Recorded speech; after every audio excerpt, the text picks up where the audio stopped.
Après la cérémonie de lancement hier, les acteurs ont tenu un panel pour échanger sur le thème de cette année, quel plaidoyer pour une sécurité routière durable au Sénégal. Une table ronde qui a regroupé plusieurs panélistes dont le professeur Djibi Diakhaté. Dans son intervention, le sociologue a mis l'accent sur la sacralité et le rituel. Qu'un élément qui me semble important, c'est la symbolique, c'est-à-dire le rituel. On peut observer que les dames, nos sœurs, quand elles conduisent, elles ont souvent un foulard sur la tête. Je crois que ça signifie certainement quelque chose, le fait de mettre un foulard sur la tête. Que traditionnellement, nos mamans, quand nous nous déplaçons, elles versaient de l'eau sur nos pneus. C'est-à-dire une dimension rituelle qu'il faut peut-être intégrer. Comment faire en sorte qu'on sacralise, qu'on ritualise des pratiques au niveau de la route pour montrer aux gens que ce n'est pas seulement du profane, qu'il y a du sacré dans cette affaire. Parce que le sacré nous parle. En réalité, nous sommes dans une société où le sacré nous parle. Si Dieu n'existait pas, dit Dostoïevski, tout serait permis.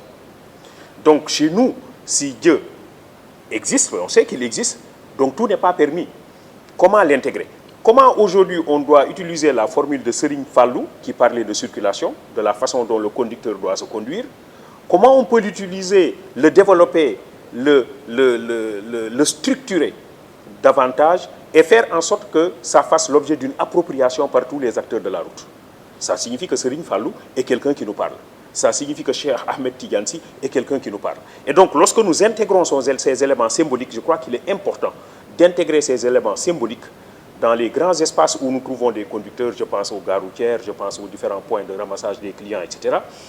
Donc, mettre l'accent sur cette dimension symbolique, sur cette dimension sacrée, pour montrer que, premièrement, le fait de conduire ne relève pas seulement du profane, mais une dimension sacrée, mais que, deuxièmement, le vivant est à vénérer chez nous. Je ne parle pas de l'être humain, je parle du vivant. C'est-à-dire que chez nous, même l'arbre est sacré, même l'animal est sacré, même la terre est sacrée.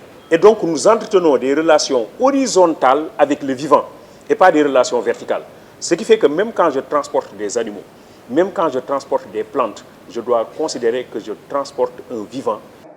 Les autres panélistes sont revenus sur le sens de cette semaine nationale de la prévention routière, comment faire pour réduire les accidents et le nombre de pertes en vies humaines sur les routes et les campagnes de sensibilisation qu'il faudrait entamer. L'objectif est de lutter contre la morbimortalité liée au péril traumatique routier et autoroutier.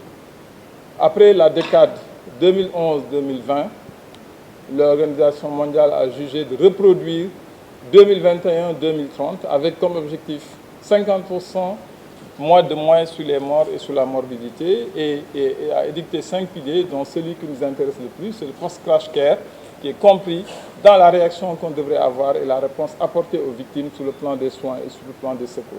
boo dee daw ay xel yu metti loolu ku nekk ku yor oto xam nga ko boo dee ku yor oto ku dee client oto aussi xam nga ko quand tu abordes un véhicule xam nga ne nit dina la romb ak 100 à l'heure nga dem fekk ko ci benn feu rouge mbaa ci péage kon vitesse boobu amul njëriñ day rey c'est la vitesse qui tue loolu nag il faut ñu yedd ci nit ñi xamal leen ko yooyu il faut des slogans des bulles yoo xamante ni information bu dafa war dafa jaadu ñu koy joxe éducation depuis le bas âge ñuy éduquer xale yi ça tarde à venir l'ANASER est là mais vraiment on ne voit encore rien venir depuis 2 ans il n'y a rien de concret.